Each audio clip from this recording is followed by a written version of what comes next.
Have you ever sensed a quiet storm brewing just beneath the surface of a smile? A subtle mist of jealousy that clings to words of congratulations, lingers in sideways glances, and hides behind hollow praise. This is no ordinary envy. It is a slow erosion of trust, a silent saboteur that corrodes the soul and dims the brightest lights. Or consider the friend whose warmth feels like a carefully worn mask, offering support when you're present, but whispering doubts behind your back. Two-faced deception wears the guise of kindness, turning loyalty into a staged performance where truth bends to convenience and betrayal is delivered with a smile. And then there is the elusive figure who answers your questions with riddles, dodges accountability, and cloaks the truth in a fog of excuses. This art of evasion is more than mere frustration. It is a fracture in the very foundation of trust, a deliberate dance around clarity that leaves you grasping for certainty in the shadows. In the quiet depths of our lives, trust is the sacred thread weaving together the tapestry of human connection. It is the unseen foundation beneath friendships, love, and collaboration, the fragile glass that holds the weight of our shared stories and whispered promises. Yet how often do we find this delicate bond tested, frayed by subtle forces slipping beneath our notice? Forces not loud or obvious, but quiet, insidious, capable of unraveling what we once held dear. Today we embark on a journey, not to expose villains or cast blame, but to illuminate the shadows where trust quietly falters. We will explore 7 profound signs hidden in plain sight that reveal when someone may not be worthy of our faith. These are not caricatures of evil. They are human struggles, frailties, and choices that speak to the deepest challenges of intimacy and integrity. Some betray not with overt hostility, but with silent sabotage, the envy that smiles while shrinking your light. Others wear masks of friendship, their warmth a performance that fractures behind closed doors. There are those who dance around truth, spinning webs of evasion that cloud clarity and corrode certainty. Some shrink from responsibility, passing blame like a shadow darkening every shared path. And there are those whose loyalty is a commodity, traded and bartered with the shifting winds of circumstance. We will also confront the mirror within, the danger of self-deception, where a person rewrites their own reality, fracturing trust by refusing to meet truth. And finally, the pain of secrets spilled, when vulnerability entrusted becomes a weapon, scattering sacred confidences to the wind. This exploration is not for the faint of heart, nor for those seeking simple judgment. It is for the courageous, those who dare to see clearly, to feel deeply, and to choose wisely. It is a call to protect the sanctity of your peace, to honor the quiet strength of discernment, and to cultivate relationships rooted not in illusion, but in profound truth. Through the wisdom of the Stoics, we learn that trust is not blind faith, but a deliberate choice, a balance between openness and guardedness, vulnerability and strength. As Marcus Aurelius said, choose not to be harmed, and you won't feel harmed. Don't feel harmed and you haven't been. In this spirit, let us walk this path together, eyes wide open, hearts steady, seeking not perfection in others, but the integrity that echoes within ourselves. Stay with me as we uncover these 7 signs, not to condemn, but to empower, to illuminate the path toward relationships that uplift, inspire, and endure. Because your trust is precious, your peace is worth guarding, and your heart deserves nothing less than the unwavering light of authenticity. Number 1. Persistent jealousy. The silent saboteur, it arrives not as thunder, but as mist. Almost imperceptible at first, it slides between words of congratulations, lingers in glances a second too long, and hides in half-hearted smiles. The Stoics spoke often of our attachments to things beyond our control. External praise, fortune, positions of status. Jealousy is born from such attachments. When we tether our self-worth to the achievements or happiness of others, we invite corrosion into our souls. A person consumed by persistent jealousy is not just struggling with emotion, they are slowly losing their inner freedom. Jealousy is not a passing envy. It is a posture, a stance against the world that says, "What you have, I deserved." It becomes a lens that distorts everything.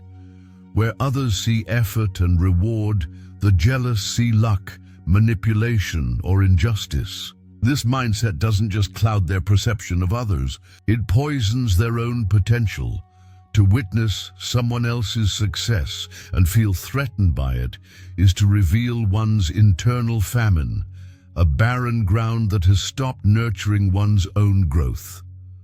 The Stoics remind us that comparison is a thief not only of joy, but of peace. In this sense, jealousy becomes a betrayal of the self long before it becomes a betrayal of others. But once that internal betrayal hardens, it begins to turn outward. Persistent jealousy is subtle warfare. It whispers undermining thoughts cloaked in compliments. It says, "Wow, you're so lucky," instead of, "You worked hard for that." It rolls its eyes behind your back while smiling to your face. It skips inviting you to key moments, not because of forgetfulness, but because your presence threatens their illusion of superiority. These are not isolated incidents. They form a pattern, a blueprint of silent sabotage. You may find yourself shrinking in their presence, not because they openly attack you, but because they suffocate you with smallness, minimizing your voice in group settings, interrupting your victories with their grievances, subtly shifting conversations back to themselves. It is a slow erosion, and the danger lies in its plausibility. You begin to doubt yourself. Maybe they're right. Maybe you don't deserve it. Maybe you were just lucky. That doubt is the goal of the jealous heart. Not just to claim more for themselves, but to make you feel less worthy of what you have. Because their sense of inadequacy doesn't want equality. It wants dominance. It wants to diminish your light so they can stop feeling eclipsed. The Stoics would call this misalignment with nature. Envy arises when we mistake another's path for our own. Marcus Aurelius in Meditations reminds us that the impediment to action advances action. What stands in the way becomes the way. But jealousy does not allow that. It does not take setbacks as fuel for growth. It externalizes failure and turns inward achievements into shame. To trust someone who operates from this place is to build on sand. Today they clap for you. Tomorrow they quietly hope you stumble. They will not push you to rise higher. They will question why you climbed at all. In your absence, they might offer words that erode your credibility, disguised as harmless observations. He's great, but sometimes a bit full of himself. Or, she's talented, sure, but not very collaborative. These are not criticisms. They are landmines laid in your path, not enough to cause immediate damage, but designed to detonate when opportunity knocks. And worse, they are delivered with a tone so soft, so reasonable, that even the listener begins to question their faith in you. This is why persistent jealousy is so dangerous. It wears the mask of modesty and concern. It doesn't declare war. It draws you in, disarms you with familiarity, and then makes your trust its greatest weapon.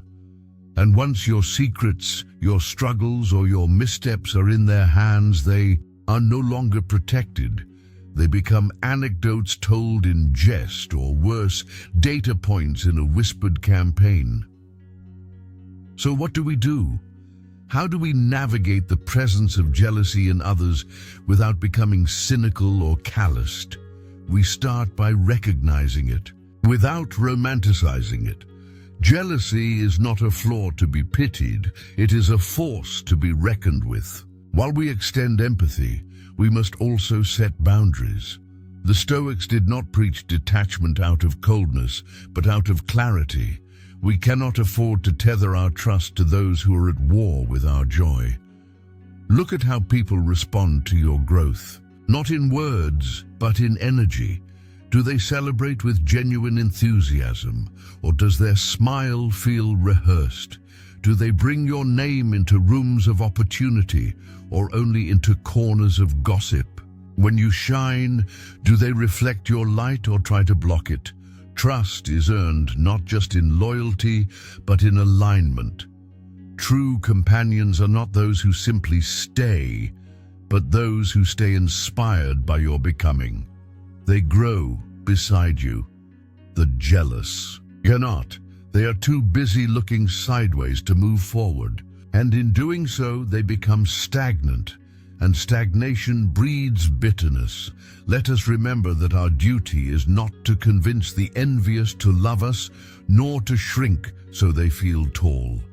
Our duty is to remain grounded in our purpose, anchored in our values and relentless in our self-honesty. In the face of jealousy, we do not retaliate, we rise. We rise in integrity, in excellence, in quiet perseverance. Not to provoke, but to prove, not to them, but to ourselves, that their resentment holds no power unless we give it breath. In the end, it is not the jealous who decide your worth. It is your character. And that is something no amount of envy can touch, so protect your peace. Choose your confidence wisely, and when you sense that twinge of resentment behind someone's praise, don't ignore it. Your intuition is a guardian. Let it speak. Let it warn. Because jealousy may come softly, but its consequences echo loudly.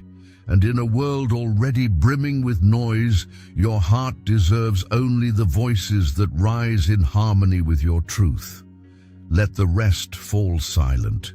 Number 2, two-faced deception, betrayal. Behind the smile, it is not a wound you see coming. It is the kind of betrayal that arrives with a smile, cloaked in affirmation, wrapped in warmth. And perhaps that is why it hurts most. Because it does not look like treachery. It looks like kindness. It sounds like praise. It feels like friendship. The Stoics teach us that virtue lies not in appearances, but in the essence of our character. Seneca said, "What is a good man? One who keeps the dictates of reason, of honor, and of truth. But a two-faced person lives in performance, not principle. They do not serve truth, they serve perception, and they do it well." These people are skilled actors on the stage of social existence. They read the room, adapt their script, modulate their tone, and offer a version of themselves that is palatable to whoever is watching. In your presence, they are a friend, a supporter, an ally. But in your absence, they become a different character altogether, one who edits the narrative, shifts blame, plants seeds of doubt, and watches your image unravel where you cannot see. It begins with small things. A casual dismissal of your ideas when you're not in the room. A story told with just enough truth to seem credible, and just enough distortion to change how others see you. A tone of concern masking criticism. "She's great, but sometimes emotional." Or, "He's solid, though a bit too ambitious for the team's harmony." They do not slander. They suggest, they imply. They drop breadcrumbs of uncertainty that others follow, until trust in you is quietly dismantled by 1,000 whispers. The Stoic knows that external validation is not the measure of worth, but we are not immune to the pain of betrayal, especially when it comes from those who sat beside us, laughed with us, and held our trust in their hands. It is not the enemy's blow that cuts deepest, it is the friend's, because we gave them the blade. To be two-faced is not merely to lie, it is to curate, to manipulate truth for convenience, to weaponize charm as a tool for influence. These are not missteps, they are methods, patterns, a way of being. Marcus Aurelius reminds us, the best revenge is not to be like your enemy. So we do not become suspicious, bitter, or performative in return, but we do become wise. We begin to observe not just what people say, but how they say it. Not just what they do in our presence, but what they enable in our absence. Pay attention to the patterns. Do they uplift others consistently or selectively? Are they supportive even when there's no audience? Do they speak the same truth regardless of who listens? A two-faced person thrives on your silence, on your hesitance to confront, on your hope that they mean well. But hope is not clarity, and silence is not safety. When you sense contradiction, don't dismiss it. Your instinct is not paranoia. It is perception unspoken. It is wisdom knocking on the door of your discernment. We must learn to step back with grace, not rage. We do not need grand confrontations. We need quiet distance. The Stoic path is not vindictive, it is resolute. We withdraw our trust, not our humanity. We protect our peace, not our ego. True allies are those who remain true in rooms you do not enter, who protect your name as they would their own, who see loyalty not as a gesture, but as a way of life. To live with integrity is to recognize when others do not, and then to make the quiet, steady choice to walk another way. For in the end, it is not about exposing the two-faced. It is about choosing not to mirror them, not to absorb their duplicity into your being, not to let their brokenness fracture your belief in sincerity. Hold fast to your truth. Speak it with courage. Live it with conviction. Let the masks of others fall where they may, and in that unwavering light, let only those who are real remain, because when the performance ends, only character remains. And character, like trust, is never two-faced. It is whole, or it is nothing. Number 3. Dodgy behavior, the art of evasion. Dodgy, evasive, unclear. These aren't just quirks of personality. They are fractures in the foundation of trust. A person who cannot offer clarity is not protecting themselves. They are obscuring the truth. And the truth, no matter how difficult, is always the bedrock of any meaningful relationship. The Stoics taught that we must learn to see the world for what it is, not as we wish it to be. Clarity is a moral virtue. Ambiguity, when deliberate, is a form of deception. When someone answers a question with a maze of excuses or a fog of diversions, they are not lost. They are hiding, and what they hide often matters more than what they reveal. There is a particular exhaustion that comes from trying to trust someone who never gives you a straight answer. You ask where they were last night, and instead of a simple reply, you are handed a narrative, an elaborate, winding story filled with coincidences, technical issues, strange encounters. You try to follow along, hoping to find truth somewhere in the clutter, but the more you listen, the more you realize this is not communication, it is concealment. Dodgy people speak in riddles, not because they are poetic, but because they are strategic. Their goal is not understanding, it is avoidance. They dodge accountability like it is a threat, and responsibility like it is poison. Every question becomes a negotiation. Every clarification requires confrontation. The Stoic way is to face things head-on with reason and courage. But dodgy individuals live in avoidance. They refuse to confront themselves, and in doing so, they force others to live in uncertainty. That uncertainty is a weight you carry. It is the burden of always second-guessing, of interpreting silences, of decoding half-truths. And in that confusion, trust suffocates. Their excuses often sound reasonable. That's the danger. They don't shout lies. They whisper confusion. And in a world that already demands so much discernment, relationships should be a place of clarity, not more ambiguity. You ask about the status of a project. They respond, "Oh yeah, I've got that covered." Well, not completely, but I'm close. It's just that things came up. You know how it is. What you don't hear is the truth. They haven't started, and you won't find out until it's too late. It's not about perfection. We all forget, we all fall behind. But the dodgy person doesn't admit fault. They build a scaffolding of plausible deniability. And they expect you to climb it, to accept it, to pretend it holds weight. Marcus Aurelius reminds us, if it is not right, do not do it. If it is not true, do not say it.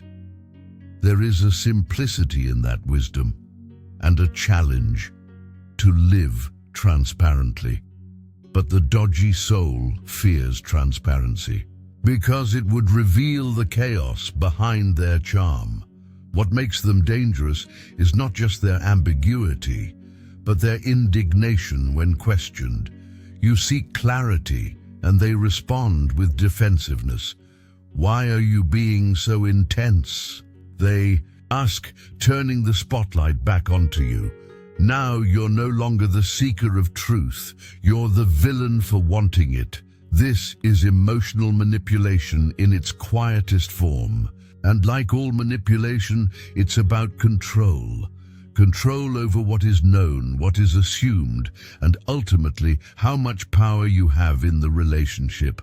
Because clarity is power, it levels the field, and for someone invested in imbalance, it must be avoided at all costs. So what can we do? We become observers. We listen not just to what is said, but to what is evaded. We learn to spot the detours, the sudden topic shifts, the vague generalizations, the overcomplicated explanations that say everything and nothing at once. We respect our own need for truth, and we stop apologizing for seeking it. The Stoics would urge us to live in accordance with nature, which includes the nature of things as they are, not as we are told they are. And when a person's nature is consistently slippery, elusive, vague, we take that as the truth, not the words they speak. You cannot build with someone who only shows up when it benefits them, who disappears in difficulty and reappears with stories instead of accountability, who turns every shared plan into a private improvisation. The dodgy friend forgets your boundaries. The dodgy partner forgets your needs. The dodgy colleague forgets your deadlines. And every time it's not their fault, it's just life, just bad luck, just a misunderstanding. Eventually you stop believing them. But worse, you start doubting yourself. You wonder if you were too harsh, too demanding, too serious. This self-doubt is what they rely on. It is the silence they count on. Seneca warned, "He who is brave is free." And there is no freedom in walking on eggshells. There is no courage in swallowing questions. There is only bondage. of the spirit, of the mind, and of the heart. So be brave. Call it what it is. When someone will not give you truth, it is not because it's complicated, it is because it is costly, and they are unwilling to pay. Clarity should never be a gift, it should be a given. In its absence, let absence grow. Withdraw your energy, reclaim your peace, because there is no virtue in enduring manipulation disguised as mystery. In the stillness of your own integrity, you will see what they tried to cloud. And once you see it, you are no longer caught in their fog. You walk forward with clarity as your compass and peace as your path. Number 4, avoiding responsibility. The cost of blame. Shifting not of tasks, not of deadlines, but of responsibility itself. There is a unique discomfort in watching someone sidestep the consequences of their actions, as if accountability were a contagion to be evaded. And in truth, it is. To those who fear it, responsibility feels like a mirror held too close, too long. It reflects back the self in unflattering detail, the choices made, the promises broken, the truth denied. A person who cannot take responsibility is not just unreliable, they are unstable ground. With them, everything becomes uncertain. Expectations turn into gambles, agreements lose their weight. Because what is an agreement if not a shared recognition of duty? The Stoics taught that the only thing truly within our control is our own character, not outcomes, not perceptions, just who we choose to be and how we choose to act. Responsibility, then, is the ultimate exercise of that control. It is the declaration, "This is mine to carry," but the one who flees responsibility lives in contradiction. They want the privilege of agency without the burden of consequence. They want freedom, but not duty. Success, but not the sweat behind it. Recognition, but none of the reckoning. And when failure arrives, as it does for all of us, they scatter, not just from blame, but from presence itself. You've seen it. A group project fails, and suddenly their voice grows faint. Their memory blurs. "I thought you were handling that," they say, though you recall no such agreement. Or perhaps it's subtler, a deflection framed as concern. "I was just waiting on more direction. Maybe next time we clarify the roles better." There is no ownership in these words, only exit strategies. Only a search for the nearest door away from accountability. Responsibility requires courage. To own your part, even in a shared mess, is a profound act of maturity.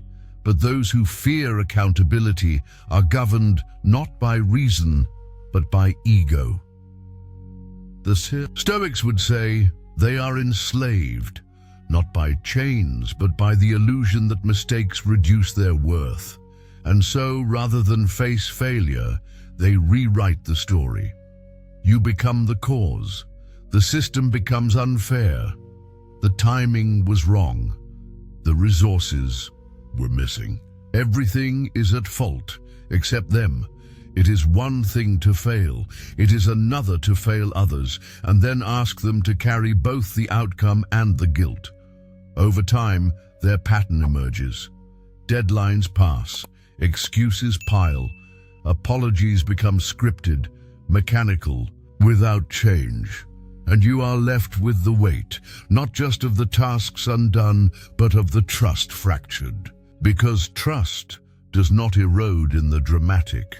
It dissolves in the daily, in the shrug instead of a shoulder, in the silence instead of a solution.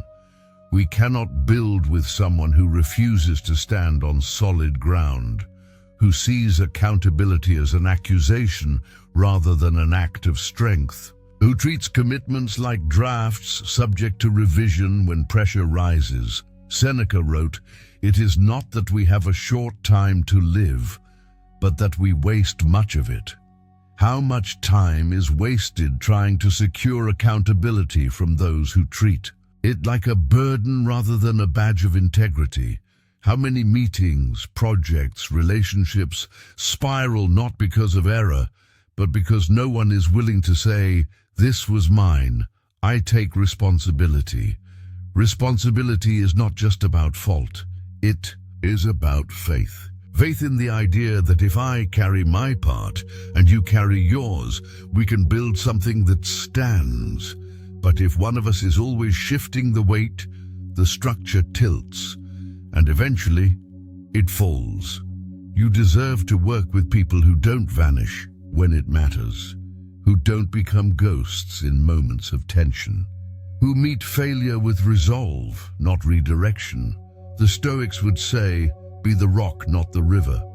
Let others flow in excuses if they must, but you remain steady, not out of pride, but principle. And when you spot someone who avoids ownership at every turn, step back, not in judgment, but in wisdom.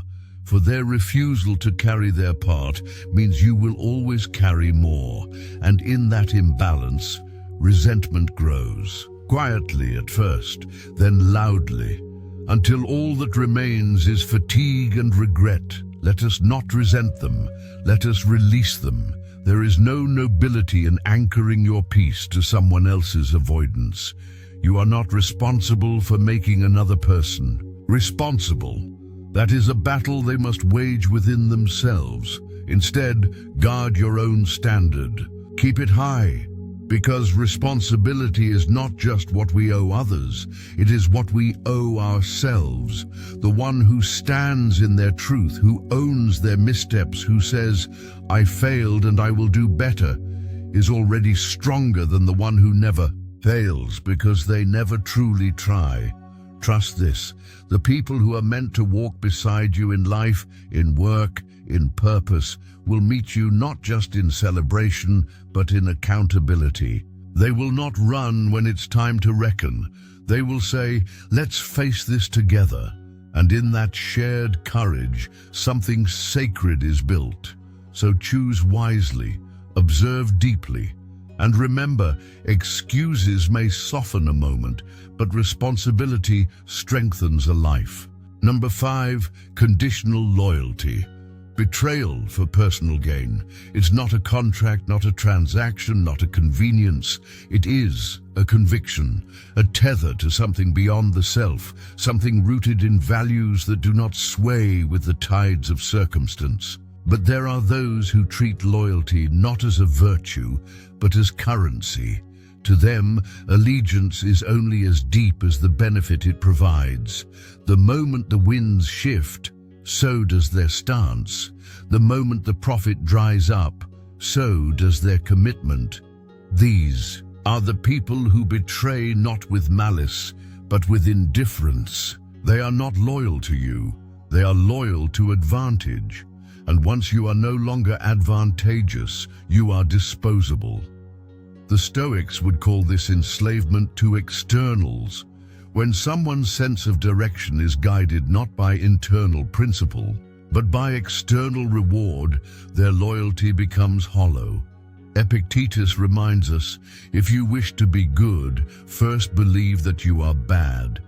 This isn't self-criticism, it is humility. It is the recognition that we must constantly test our motives. And there is no greater test than how we act when loyalty costs more than it pays. Those who betray for gain do not often declare it. They shift subtly. Their tone cools. Their presence dims. They begin to mirror the room that holds more promise. You notice the change, but you cannot name it. Not at first, because betrayal of this kind is not always a knife in the back. Sometimes, it's a step to the side when you needed a shoulder. They start aligning with power, with popularity, with those who offer more access, more praise, more prestige. They revise their story to match the dominant narrative, even if that means rewriting your role in it. They once stood beside you, now they sit across from you, quietly nodding as your name is diminished. What changed? Nothing, except the potential for more recognition, more influence, more gain. You didn't change, but the equation did. The Stoics remind us that externals, fame, wealth, praise, are not good or bad in themselves. They become harmful when we allow them to dictate who we are. The one who betrays for benefit is a soul untethered from virtue. They do not walk with purpose. They drift with opportunity. This isn't about perfection, it's about pattern. Anyone can stumble, but those who are easily bought, who change allegiance whenever a better offer appears, are dangerous not just because of what they do, but because of what they teach. That loyalty is negotiable, that relationships are strategies, that trust is leverage. Over time, you begin to see it more clearly. The shift in energy when someone with more status enters the room. The way they elevate others while quietly diminishing you. The calculated silence when they could have spoken up on your behalf but didn't. Not because they forgot, but because it didn't serve them. You begin to realize that with them, you were never truly seen, only surveyed. Not valued, but evaluated, measured for utility. And when your value to them decreased, so did their investment. Trusting someone like this is building on sand. You think you're standing together, but they are already halfway out the door, scanning the horizon for a better place to land. And yet when they return, they bring compliments, warm words, apologies if needed, because they are skilled in re-entry. They understand the economy of words and how to purchase another chance. But make no mistake, their loyalty remains for rent. The Stoic path is not cynical, but clear-eyed. We do not condemn, we discern. We don't seek revenge, we seek reality. When someone shows you that their loyalty is conditional, believe them. Not bitterly, but wisely. Ask yourself, do they show up when there's nothing to gain? Do they defend you when it costs them status? Do they remember who helped them before the crowd arrived? Character is revealed not in moments of agreement, but in moments of risk. And those who will not risk for you will not stand for you. Let this be your standard, loyalty without leverage. Stand by those you believe in even when it's quiet, especially when it's quiet, especially when it costs. Because loyalty that survives silence and sacrifice is loyalty worth trusting. You owe it to yourself to surround your life with people who won't trade their honor for an advantage, who won't shrink from you in moments of public scrutiny, who won't rewrite history when history becomes inconvenient.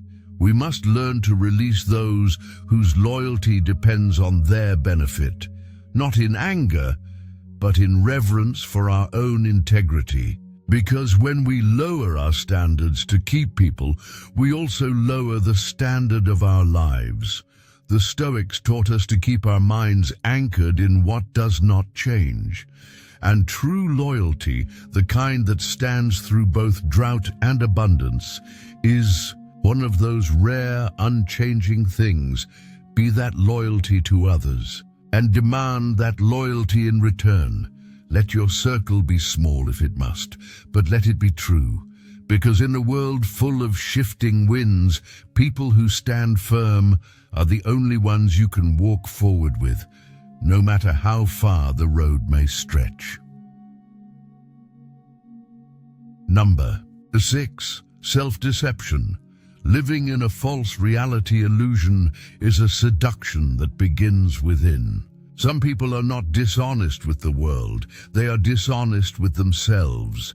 They walk through life not as they are, but as they wish to be seen. not as truth demands, but as ego dictates. And this form of self-deception is perhaps the most dangerous of all, because you cannot reason with someone who has rewritten their reality to protect their pride. The Stoics urged us to see the world and ourselves as they truly are. "You must build up your life action by action," said Marcus Aurelius, "and be content if each one achieves its goal as far as possible, and no one can keep you from this." But how can a person build with intention when the blueprint they use is false, when their version of themselves is a fiction written in the ink of denial? The person who lies to themselves is always the hero or the victim, never the cause. Their failures are always the result of betrayal. Their patterns are always explained away by circumstance. If they fail a project, the timeline was unfair. If a relationship ends, the other person was too needy, too cold, too irrational. They craft their narrative not to grow, but to absolve. This is not humility, it is escape, and escape from truth is escape from growth. At first, this kind of self-deception can seem harmless, even pitiable. You might feel compassion for the person who can't quite face themselves, but over time, you begin to feel the weight of their illusion. Because in order to be close to them, you must participate in their performance. You must affirm their falsehood. You must pretend with them. This pretending is exhausting. It requires you to downplay facts, overlook inconsistencies, and silence your intuition. It demands you question your memory, your interpretation, your reality. Not because you are wrong, but because the truth is inconvenient to their story. And when truth is inconvenient, they do not correct course, they correct you. You become the harsh one, the unkind one, the one who doesn't understand. Their fragility becomes your fault, their denial becomes your burden, and so you shrink, not to protect them, but to avoid the discomfort of confrontation. But confrontation is not cruelty, it is clarity. And clarity, though sharp, is kind. There is no stability in a relationship where one person refuses to meet reality, because eventually they will distort not only their story, but yours. Shared memories will be rewritten, past conversations will be revised, events you both lived through will be reinterpreted in service of their narrative. You may hear them say, "I never said that," when you remember clearly they did. Or "That's not how it happened," when the truth is carved into your memory like stone. Over time, you begin to doubt your own recollection. This is not disagreement. This is gaslighting born of self-deception. And the most insidious part? They believe it. Unlike the liar who knows they are lying, the self-deceiver has convinced themselves. And in doing so, they become even more entrenched, even more resistant. Because to admit one falsehood would threaten the entire framework. It's not just about being wrong, it's about being exposed. The Stoics taught that wisdom begins with self-awareness, that the unexamined life is not merely less rich, it is less real. It is the power of the mind to be unconquerable, wrote Seneca, but that power requires honesty. Without it, the mind becomes not a sanctuary, but a labyrinth. To trust someone who lies to themselves is to trust someone who will alter the truth mid-step, mid-conversation, mid-history. Not to harm you directly, but to protect the version of themselves they cannot bear to lose. You may find yourself constantly forgiving them, not for what they do, but for the way they see the world. You rationalize they don't mean harm, or they're just not self-aware. But harm does not require intent, and damage does not require malice. Eventually the cost becomes too high. You cannot grow beside someone who refuses to admit they have room to grow. You cannot build with someone who thinks every crack in the structure is your fault. You cannot share life with someone who confuses comfort with honesty. So what do? We choose to stop participating in the fiction, not with cruelty, but with courage. We stop affirming what isn't real. We speak the truth, not as an attack, but as a mirror. And if that mirror is rejected, so be it. Our role is not to drag others into self-awareness. Our role is to walk in self-awareness ourselves. Let them live their myth if they must. But you live your truth. You will lose people this way, but you will find peace. You will find relationships built not on illusion, but on honesty, on mutual accountability, on shared reality. And when you do, you will understand why the Stoics valued truth over comfort, why they believed virtue begins with clarity, and why, no matter how soft the lie, it will always harden into distance. In a world filled with masks, the rarest gift you can give and receive is truth, not perfection. Not performance, just the raw, unfiltered, sometimes difficult, always liberating truth. So protect it, honor it, live by it, and in doing so, let those who cannot face themselves fall away, because the only relationships worth keeping are the ones where both people are willing to look in the mirror and stay. Number 7.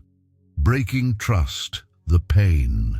Of loose lips, there is a sacredness to trust that cannot be overstated. When someone chooses to share their inner world with you, their fears, their doubts, their failures, they are not just offering you words. They are offering you vulnerability, unguarded and unarmored. To hold someone's secret is to hold their heartbeat in your hand. And some people treat that heartbeat like a drum, banging it for attention, echoing it through corridors it was never meant to enter. The Stoics taught that discretion is a virtue. To be trustworthy is to be silent when silence is the highest form of respect. Epictetus once said, "Be silent, or let your words be worth more than silence." The one who cannot keep a secret fails this test. Not because they speak too much, but because they speak without conscience. They don't always mean to betray. Sometimes it starts as a whisper between friends, a moment of bonding over someone else's struggle, a sentence that begins, "Don't tell anyone, but..." And just like that, the sacred becomes the social, the private becomes the public. And what was once given in confidence is now passed around like currency. You might not even know it happened. Not at first. You begin to notice strange looks, odd questions, a shift in how others treat you. And when you trace the thread back, you realize the thing you shared with care has been unwrapped by careless hands. What makes this betrayal so corrosive is not just the exposure, it's the intention. Secrets are not always scandalous. Often they are simply personal, painful, in process. When someone shares one, they are saying, "I'm not ready to carry this alone." When that offering is mishandled, it isn't just a boundary crossed. It is a bond broken. The one who can't keep secrets often frames their betrayal as harmless. They say they were worried. They say they needed to vent.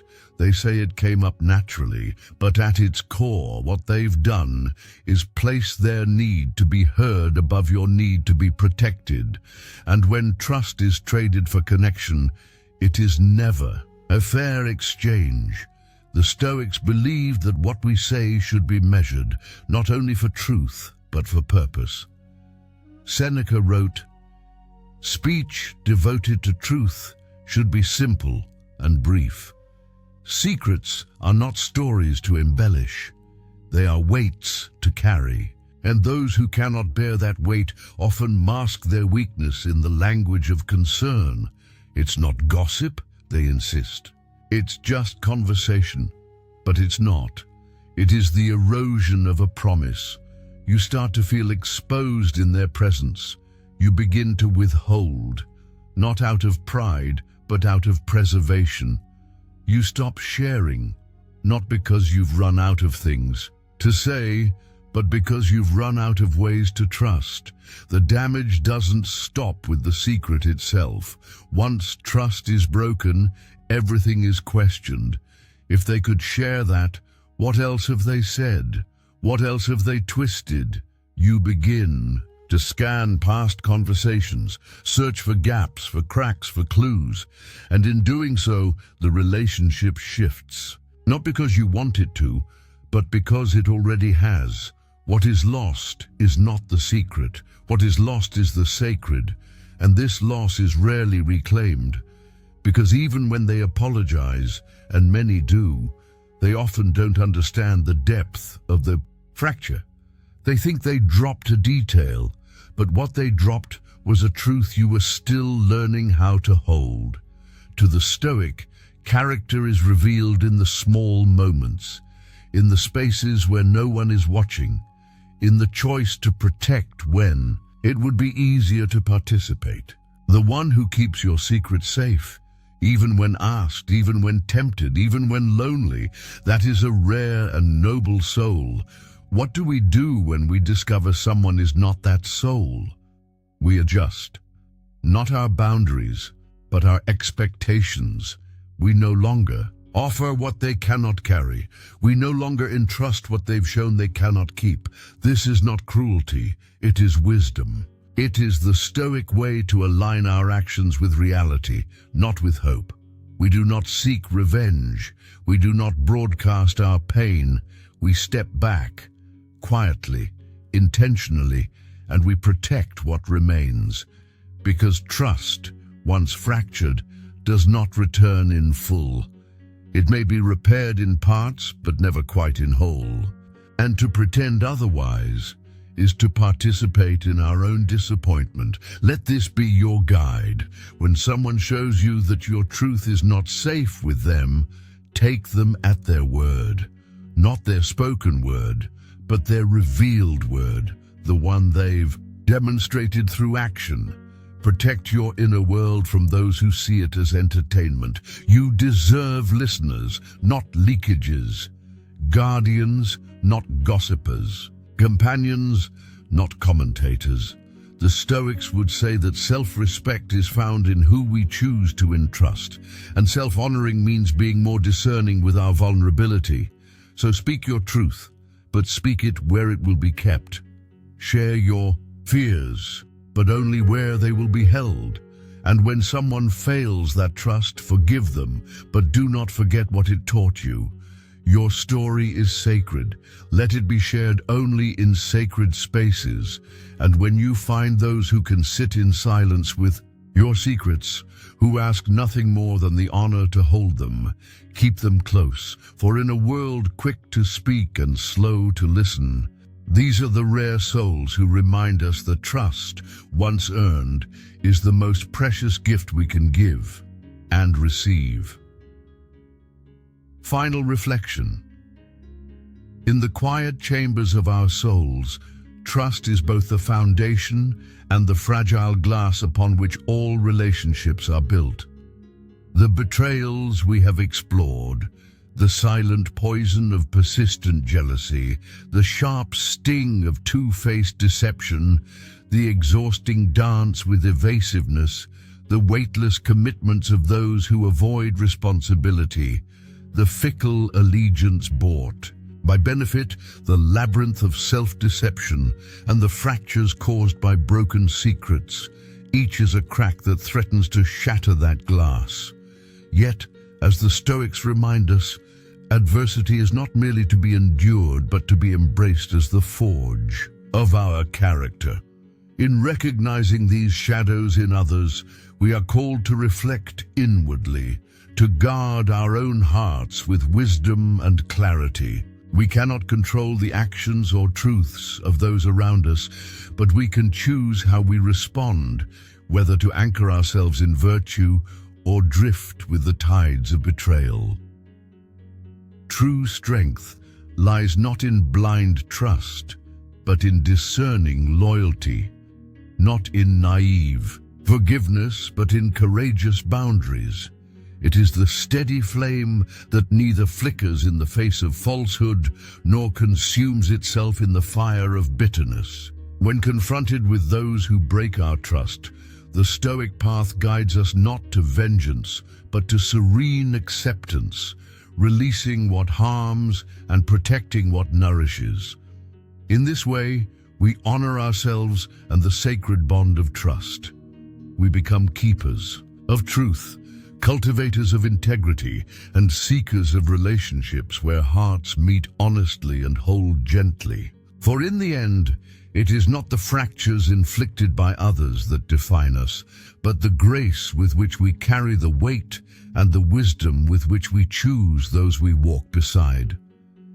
May this reflection be a quiet beacon, a reminder that while trust can be broken, it is never beyond the reach of renewal within those who dare to live with courage, clarity, and an unwavering commitment to truth.